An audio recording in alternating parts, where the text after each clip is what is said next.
Hi, my name is Lindsay Deeter, and I read Letters to a Young Teacher by Jonathan Cazal.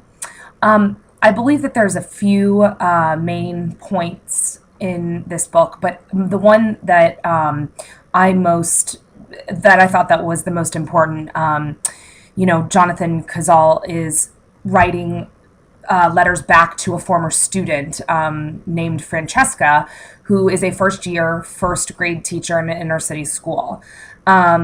He talks a lot about the main point that I thought was about how to establish trust.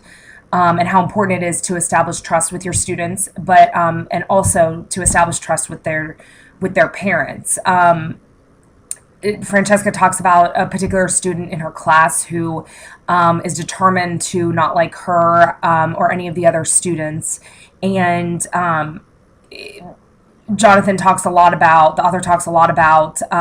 that discipline is needed in order to help the students learn and grow, but you also have to kind of give them a little space so that they do trust you. And I think that that's really important because they're not going to learn anything if there's no trust involved.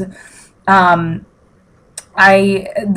big part of the book was about standardized testing. It starts in the third grade, and the author talks a lot about that he doesn't really agree with the way that it's handled, and in that it causes a lot of anxiety for teachers, thus sort of putting that on the students. And in third grade, these kids are so young that it may not be a helpful practice. And talks a lot about how the inner city schools are the ones to get the lowest test grades.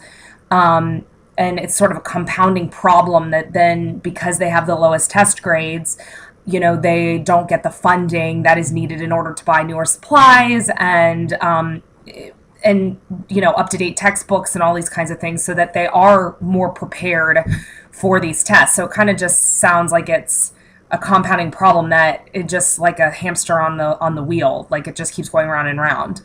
The book covers sort of her whole first year of teaching. I think it's a good book to recommend to students who are thinking about being teachers.